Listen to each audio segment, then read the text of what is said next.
Hola, feliz instante santo para todos. Bienvenidos a la lectura comentada correspondiente al día de hoy. Vamos a empezar con nuestra habitual invocación. Estoy aquí únicamente para ser útil. Estoy aquí en representación de aquel que me envió. No tengo que preocuparme por lo que debo decir ni por lo que debo hacer, pues aquel que me envió me guiará. Me siento satisfecho de estar donde quiera que Él desee, porque sé que Él estará allí conmigo. Sanaré en la medida en la que le permita enseñarme a sanar.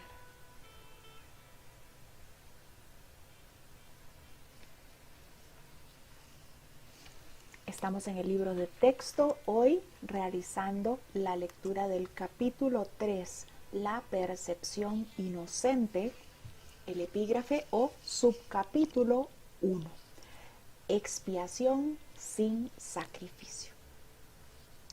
1. Hay otro punto que debe quedar perfectamente claro antes de que pueda desaparecer cualquier residuo de temor que aún esté asociado con los milagros. La crucifixión no estableció la expiación, fue la resurrección la que lo hizo. Son muchos los cristianos sinceros que no han entendido esto correctamente. Nadie que esté libre de la creencia en la escasez podría cometer tal equivocación. Si se examina la crucifixión desde un punto de vista invertido, parece como si Dios hubiese permitido e incluso fomentado el que uno de sus hijos sufriese por ser bueno. Esta desafortunada interpretación, que surgió como resultado de la proyección, ha llevado a muchas personas a vivir sumamente atemorizadas de Dios. Tales conceptos antirreligiosos se infiltran en muchas religiones.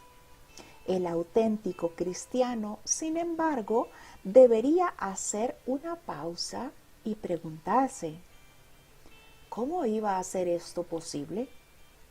¿Cómo iba a ser posible que Dios mismo fuese capaz de albergar el tipo de pensamiento de que sus propias palabras han señalado claramente que es indigno de su Hijo?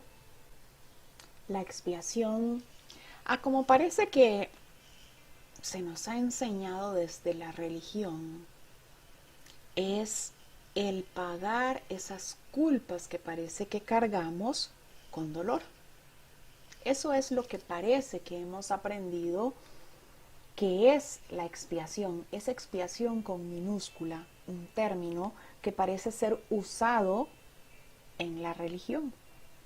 Entonces, si la religión te dice que vas a tener que pagar por tus culpas sufriendo, ¿podrías dejar de sentir temor? ¿Podrías dejar de sentir miedo? Y me dice ahora esta lectura que el miedo precisamente es lo que me está alejando del milagro. Esa idea de separación, ese temor que guardo, es lo que me está alejando de esa mentalidad milagrosa que sé que está en mí.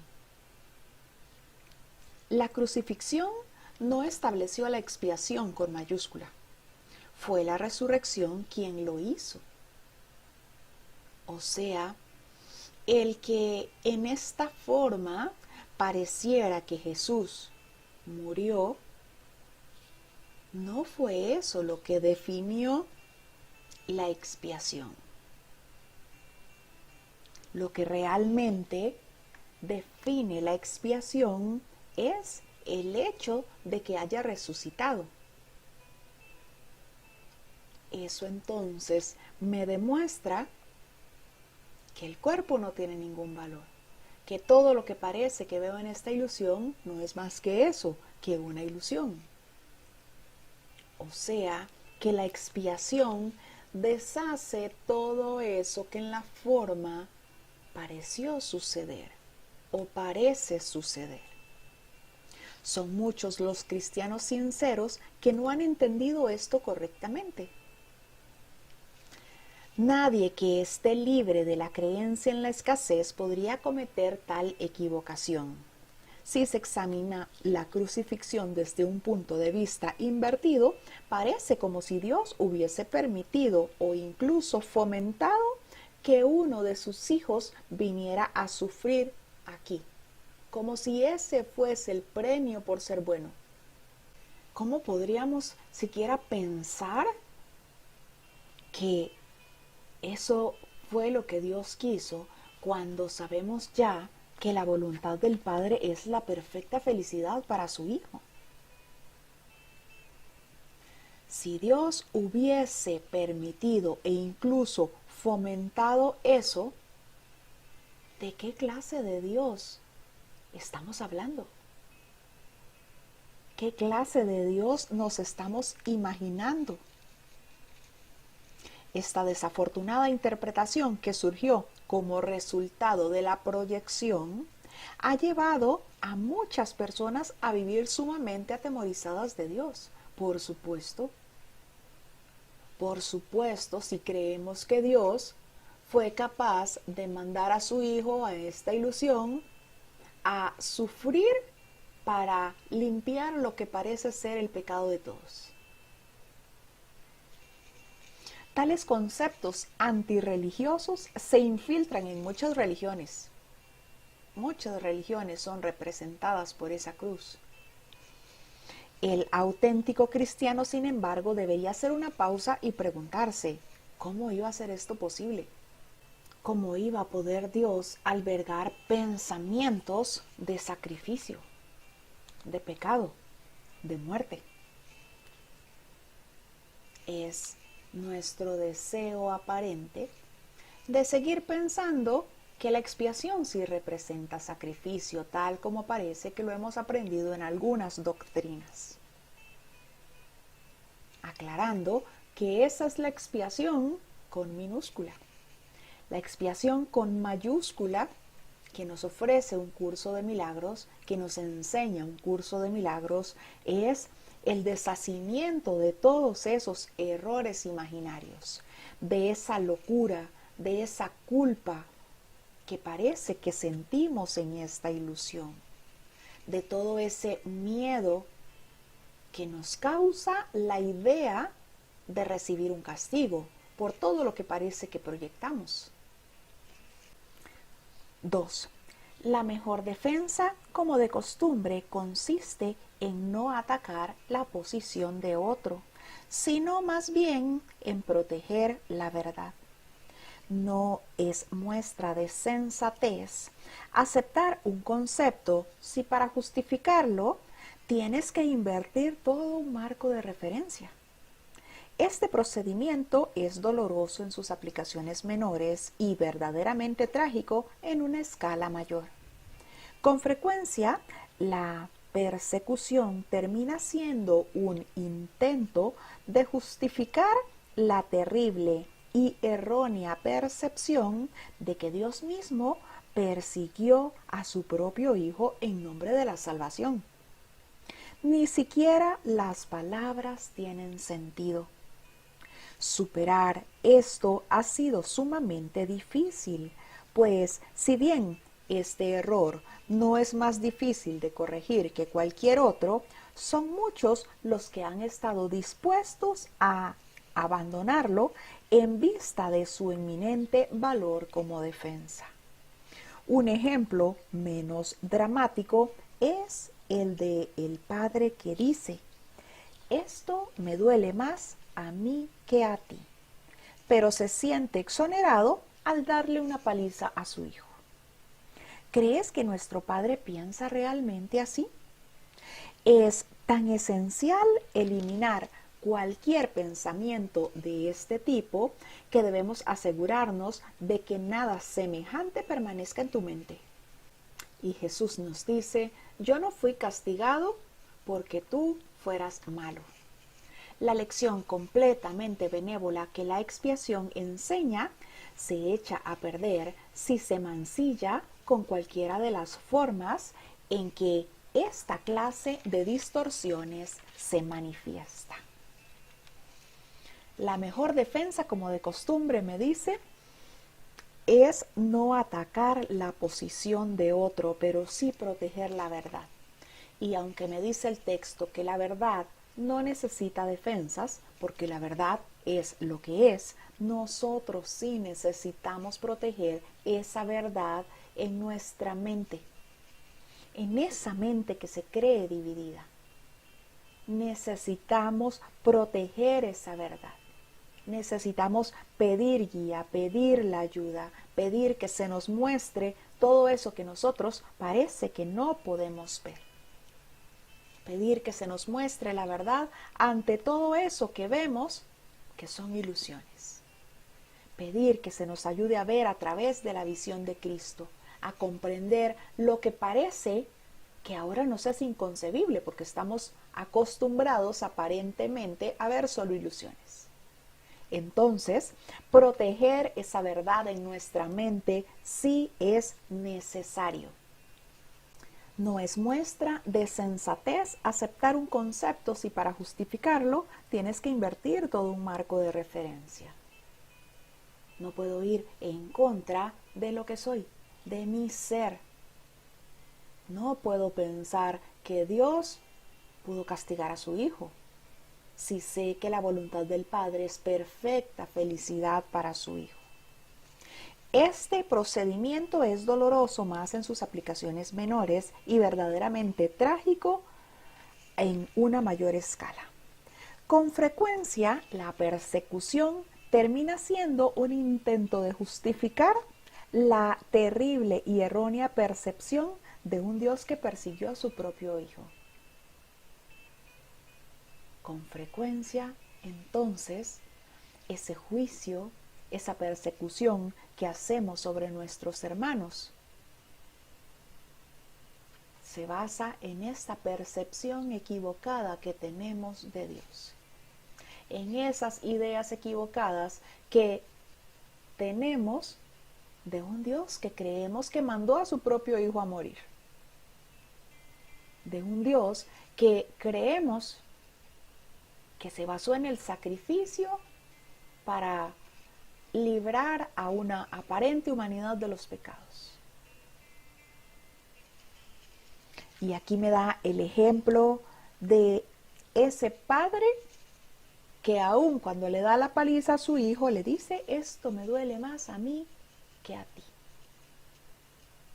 Y le da así la paliza a su hijo y se siente exento. Dios no persigue a su hijo. La idea del sacrificio para Dios no existe. Es por eso que me dice que debemos de eliminar toda clase de pensamientos como ese. Y Jesús me aclara que Él no fue castigado, entre comillas, porque fuéramos malos.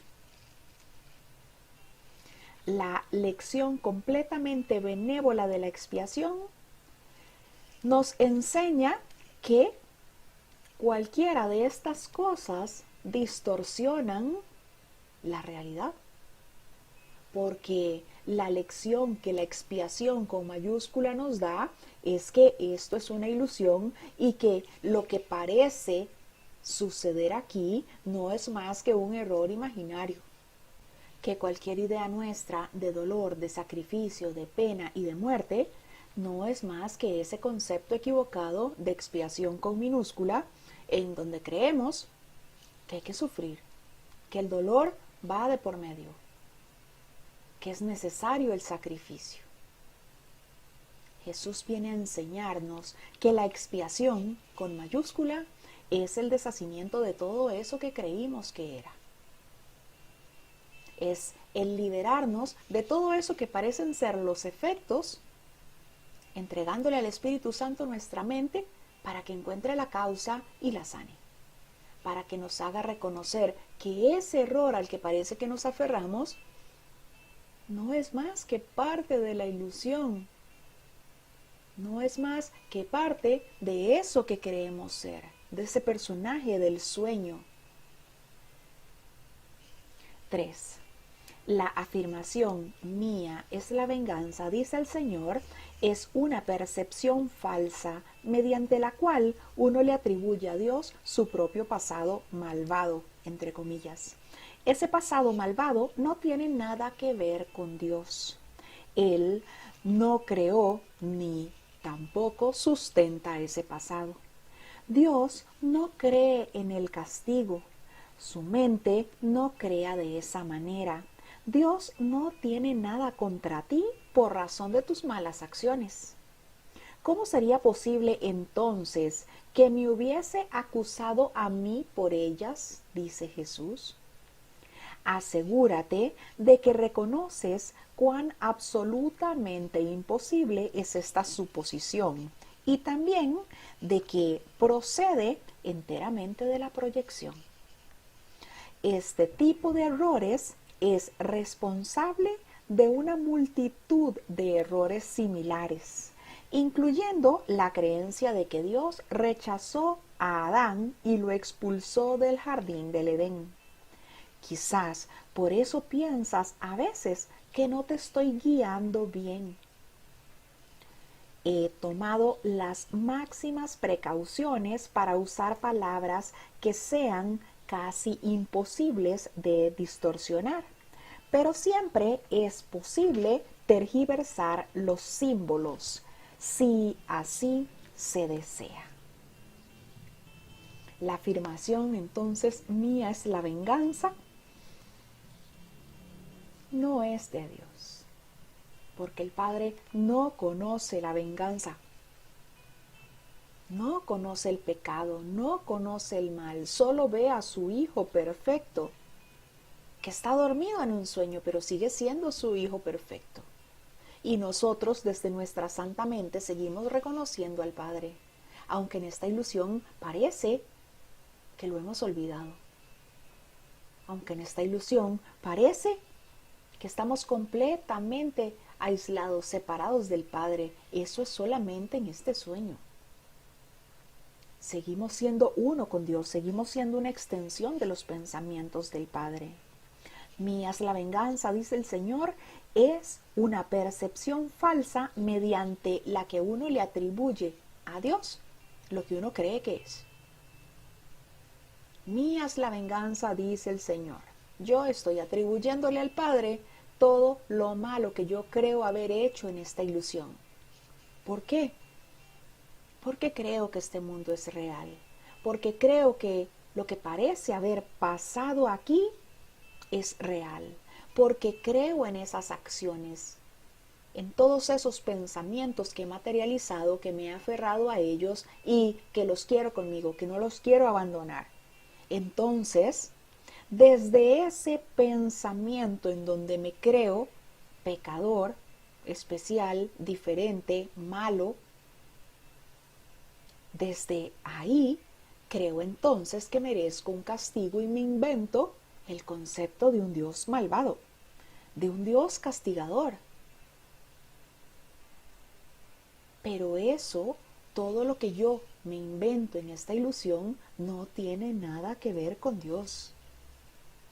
Dios, el único que existe, el Dios que es amor, que es todopoderoso, todo abarcador, que es mi Padre, no cree en el castigo. Su mente no crea de esa manera. Dios no tiene nada contra ti por razón de esas malas acciones que hayas creído haber hecho en esta ilusión. ¿Por qué no tiene nada contra ti? Porque Dios te sigue viendo como su santo hijo. Nos sigue viendo a todos como sus santos hijos, perfectos, impecables. Solo que se da cuenta que su hijo está dormido. Y pues que en ese sueño, sueña lo que quieras soñar. pero ese lazo que une al padre con sus hijos jamás se ha roto. Sigue estando intacto, perfecto. ¿Cómo sería entonces posible, dice Jesús, que me hubiese acusado a mí por esas malas acciones? ¿Cómo pudo Dios entonces hacer que su hijo pagara por unas malas acciones que fueron ilusorias, que parecen haberse cometido en el sueño? Porque en la perfección del Padre creamos con Él, somos uno con Él. El pecado no existe. No hay ni una sola idea de carencia, de necesidad, de muerte. No proyectamos, extendemos desde el amor del Padre. Ese tipo de error, pensar que ese Dios, que es el Todopoderoso, el Creador, nuestro Padre, puede tener pensamientos de sacrificio, es el error responsable de que nosotros entonces veamos a Dios tan distante a nosotros.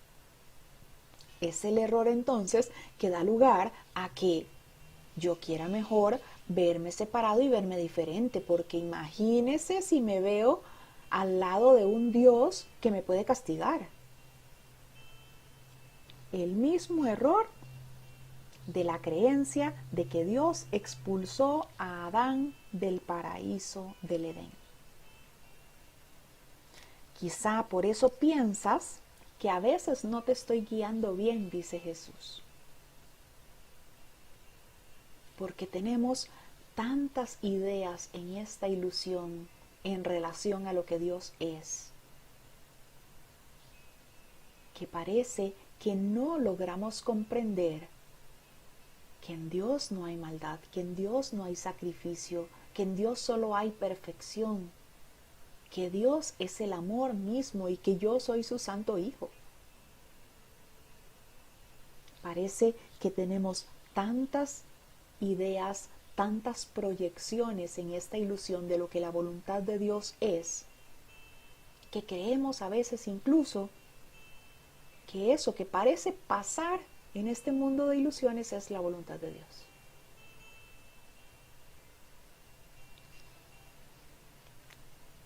He tomado las máximas precauciones, dice Jesús, para usar palabras que sean casi imposibles de distorsionar. Pero al final de cuentas las palabras son símbolos. Así que esos símbolos podrán distorsionarse si nosotros así lo hacemos. Si nosotros nos aferramos a lo que parece que hemos aprendido en esta ilusión, en vez de silenciar nuestra mente y tomar todo lo que Jesús nos está enseñando, en vez de silenciar nuestra mente y pedirle esa guía al Espíritu Santo que nos ayude a ver las cosas como Él las ve. 4. El sacrificio es una noción que Dios desconoce por completo. Procede únicamente del miedo y los que tienen miedo pueden ser crueles. Cualquier forma de sacrificio es una violación de mi exhortación a que debes de ser misericordioso tal como tu Padre en el cielo lo es. A muchos cristianos les ha resultado difícil darse cuenta de que esto les atañe a ellos. Los buenos maestros nunca aterrorizan a sus estudiantes. Aterrorizar es atacar, y como resultado de ello se produce un rechazo de lo que el maestro ofrece, malográndose así el aprendizaje. Dios desconoce el sacrificio. ¿Qué va a conocer de sacrificio un Dios que es pleno y todo abundante? ¿Qué va a conocer de sacrificio un Dios que es todo abarcador? El hecho de que en esta ilusión yo me haya inventado en mi mente falsos dioses que me obligan a sacrificarme, eso es una historia diferente. Pero Dios, el Creador, es todo abarcador y no tiene noción de lo que es sacrificio. No tiene noción de lo que es error.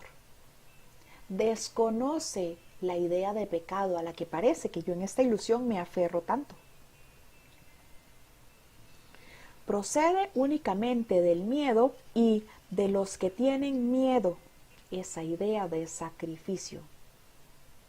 Procede únicamente del miedo y de los que tienen miedo. Y los que tienen miedo pueden ser crueles. Quienes tienen miedo creen entonces que tienen que estar listos para atacar, que tienen que estar a la defensiva. Y creyendo entonces que estando a la defensiva estarán mejor, planean todos sus ataques. Le llaman a esos ataques defensa propia, pero son ataques, como cualquier otro ataque. Quien tiene miedo puede ser cruel. Cualquier forma de sacrificio es una violación a la exhortación que nos hace Jesús de ser misericordiosos tal como el Padre lo es en el cielo. Cualquier forma de sacrificio viola eso a lo que Jesús nos exhorta, a que seamos misericordiosos. Y nos dice que a muchos cristianos les ha resultado difícil darse cuenta de esto. Los buenos maestros nunca aterrorizan a sus estudiantes, porque aterrorizar es atacar. Y como resultado de ello, se produce un rechazo a lo que esos maestros están enseñando. Haciendo así entonces que el aprendizaje no surja como debe surgir. 5. Se me ha llamado correctamente el Cordero de Dios que quita los pecados del mundo. Mas quienes representan el Cordero manchado de sangre no entienden el símbolo, no entienden lo que este símbolo significa. Si se entiende correctamente, es un símbolo muy simple que habla de mi inocencia, dice Jesús. El león y el cordero, tendidos el uno junto al otro, simbolizan que la fuerza y la inocencia no están en conflicto, sino que coexisten naturalmente en paz. Bienaventurados los puros de corazón, porque ellos verán a Dios. Es otra forma de decir lo mismo. Una mente pura conoce la verdad y en eso radica su fuerza. No confunde la destrucción con la inocencia, porque asocia la inocencia con la fuerza y no con la debilidad. Una mente santa reconoce su verdad y en ello radica su fuerza. En ello radica su invulnerabilidad. El cordero junto al león significa la mansedumbre del Hijo de Dios, que por ser manso es fuerte. No necesita defensas porque sabe que es invulnerable. La fuerza y la inocencia no están en conflicto, sino que coexisten naturalmente y en paz. Si yo creo que necesito defenderme, significa que creo que soy vulnerable. Si yo entonces me creo vulnerable, voy a sentir miedo entonces. Creo que alguien puede atacarme, creo que alguien puede hacerme daño, y desde ese miedo puedo ser cruel. Sin embargo, desde el reconocimiento de que la fuerza está en mí y la mansedumbre también, puedo estar en paz. Una mente pura conoce la verdad y en esto radica su fuerza. Bienaventurados los puros de corazón, porque ellos verán a Dios. Desde esa inocencia ven al Padre. No ven malicia en ninguna parte, no ven necesidad de crear defensas, de armar frentes para defenderse, sino que desde esa mansedumbre reconocen que son fuertes, reconocen que la fortaleza de Dios está con ellos. Y desde esa mansedumbre, desde esa perfecta paz, desde esa inocencia, podrían ver alguna señal de ataque, podrían tener alguna señal de incomodidad. 6.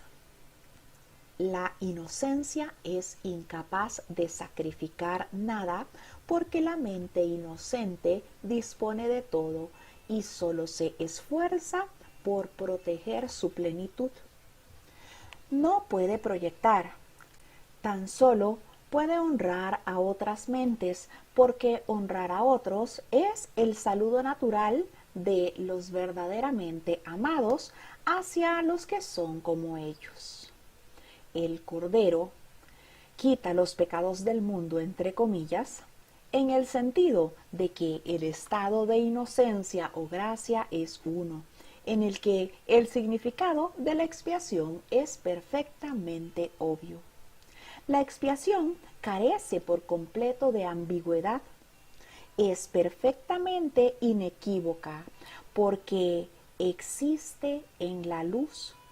Únicamente los intentos de ocultarla en las tinieblas han hecho que sea inaccesible para aquellos que eligen no ver, para los que deciden entonces aferrarse a la forma. La inocencia no proyecta.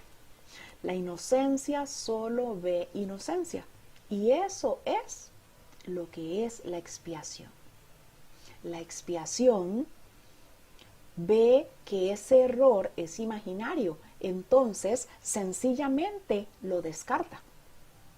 Solo ve inocencia, ve al Santo Hijo de Dios tal como fue creado. Solo ve perfección en él.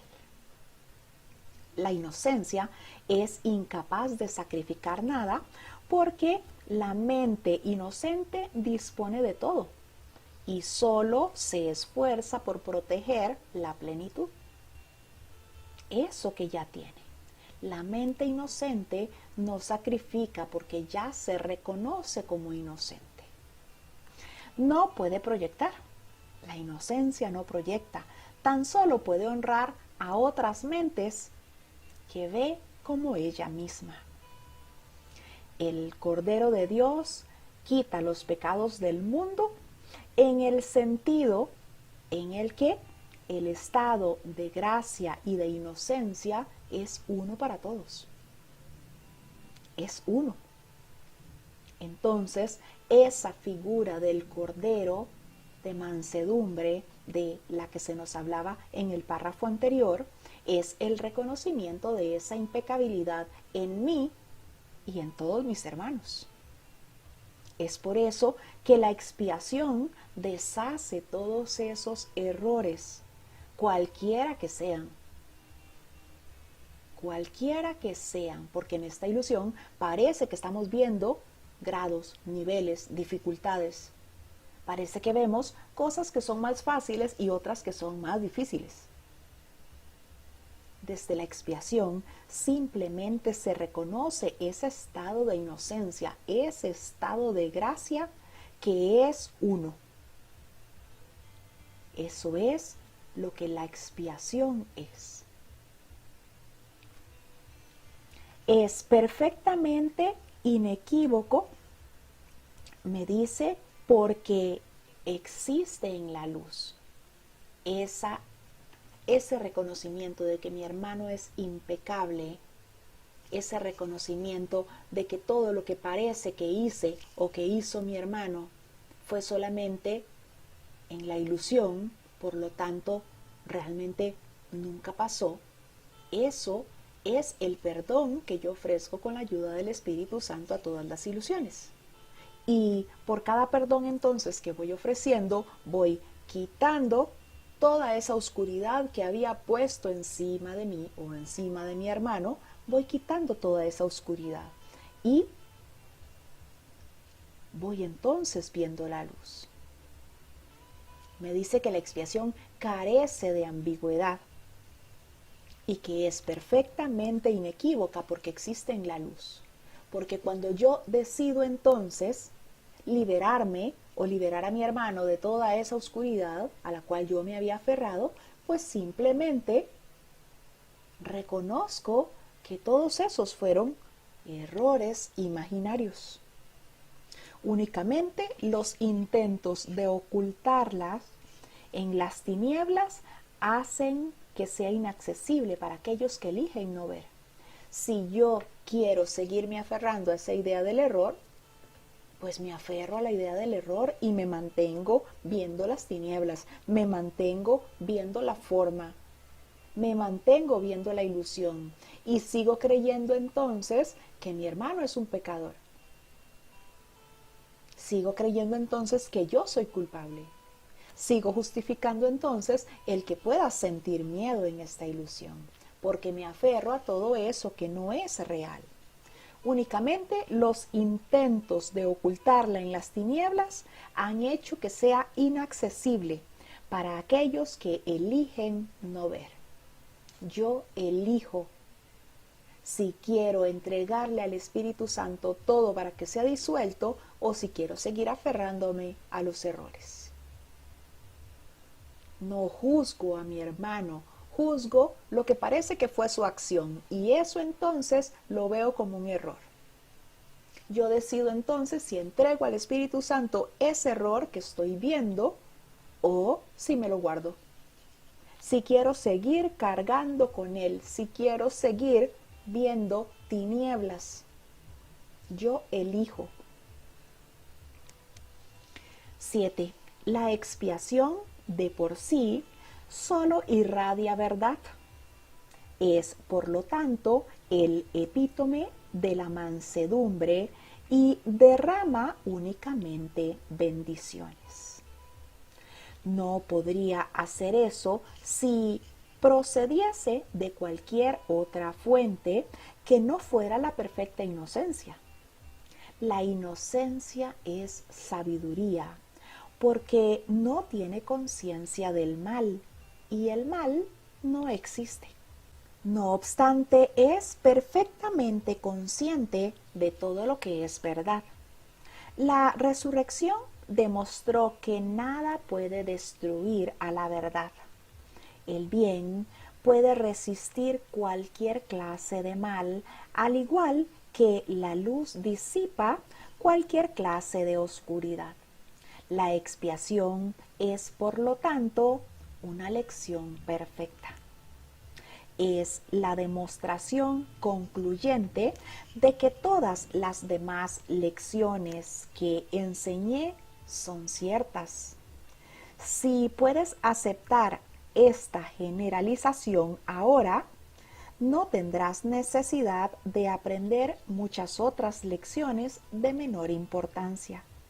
Basta con que creas esto para que te liberes de todos tus errores. La expiación de por sí solo irradia verdad. La expiación solo irradia verdad porque me recuerda el ser que soy. Porque me recuerda que sigo siendo ese espíritu perfecto, amado, eterno, siempre en total y absoluto estado de gracia. Es, por lo tanto, la máxima de la mansedumbre y derrama únicamente bendiciones. Derrama únicamente bendiciones, reconoce al Santo Hijo de Dios como lo que es. Reconoce que cualquier cosa que el Hijo de Dios creyó haber hecho, no es cierto, forma parte de la ilusión. Es por eso que es la máxima, el epítome de la mansedumbre. O sea, lo máximo de ese ser manso. Y me recuerda que los mansos verán el reino del cielo, que los mansos gozan de la paz de Dios. ¿Por qué? Porque reconocen su ser, porque reconocen que no son vulnerables, que son los santos hijos de Dios, que son todo abarcadores, que no les falta nada. No creen en la carencia, no ven diferencias, no creen en el pecado, no apoyan el error. La inocencia es sabiduría porque no tiene conciencia del mal, y el mal no existe. Desde la inocencia, entonces, es imposible aferrarnos a una idea, dar cabida a pensamientos de maldad. Entonces, si no creo esos pensamientos, simplemente no existen. No obstante, es perfectamente consciente de todo lo que es verdad. Reconoce al Santo Hijo de Dios como lo que es. La resurrección demostró que nada puede destruir la verdad. La resurrección demostró que el Hijo de Dios es eterno, que todos esos errores son imaginarios, que la muerte no existe. Y me dice Jesús que el bien puede resistir a cualquier clase de mal, que la luz puede disipar cualquier clase de oscuridad, que la expiación es la lección perfecta, que si tan solo pudiéramos nosotros entender esas lecciones que Él ya nos enseñó, aceptar todo lo demás sería muy sencillo. Si con eso que ya Él nos enseñó pudiéramos nosotros generalizar todo lo demás que parece que vemos, todo lo demás que parece que pasa, si pudiéramos distinguir la verdad de la ilusión a como Él lo hizo, haría que nos liberemos de todos esos aparentes errores. Basta con que creas esto para que te liberes de todos tus errores. 8. La inocencia de Dios es el verdadero estado mental de su Hijo. En ese estado mental, tu mente conoce a Dios, pues Dios no es algo simbólico, Dios es un hecho. Cuando conoces a su Hijo tal como es, te das cuenta de que la expiación y no el sacrificio es la única ofrenda apropiada para el altar de Dios, en el que solo la perfección tiene cabida. El entendimiento de los inocentes es la verdad. Por eso es por lo que sus altares son verdaderamente radiantes. La inocencia de Dios es el verdadero estado mental de su Hijo. Así fuimos creados, santos, inocentes, perfectos. En ese estado es como reconocemos a Dios. En ese estado es cuando nos damos cuenta, nos hacemos conscientes de que Dios no es algo simbólico, de que Dios es un hecho. Y al reconocer entonces al Padre como lo que realmente es, me reconozco yo como su santo Hijo y reconozco a mis hermanos en esa santidad. Ahí entonces me doy cuenta de que la expiación es la única ofrenda apropiada para darle a mis hermanos. Ahí reconozco entonces que esa es la única ofrenda que puedo dar en el altar de Dios, en mi santa mente. El entendimiento de los inocentes es la verdad, porque la inocencia es sabiduría, porque la inocencia no tiene conciencia del mal. Por lo tanto, la inocencia no ve error. Por eso es por lo que sus altares son verdaderamente radiantes. Me lleva Jesús a reconocer en esta lectura que esa idea de sacrificio que tenemos para deshacer todas esas culpas con las que parece que cargamos no tiene ningún sentido. Me lleva a darme cuenta que la expiación no lleva consigo ningún sacrificio, que la expiación es solamente el deshacimiento de todas esas cosas que imaginamos, de todas esas ideas de la ilusión a las que quisimos aferrarnos. Nos aferramos tanto a ello que lo vimos como un error, que quisimos verlo como un pecado. Me enseña que la expiación depende de mi decisión de ver a mi hermano como lo que realmente es, de ver a mi hermano como ese santo Hijo de Dios que es inocente, como ese santo Hijo de Dios que es perfecto, que ha sido así siempre. Me lleva a reconocer también que yo puedo insistir en querer ocultar en las tinieblas todo lo que yo quiera ocultar ahí, que soy yo quien elige ver o no ver esa inocencia en todo y en todos.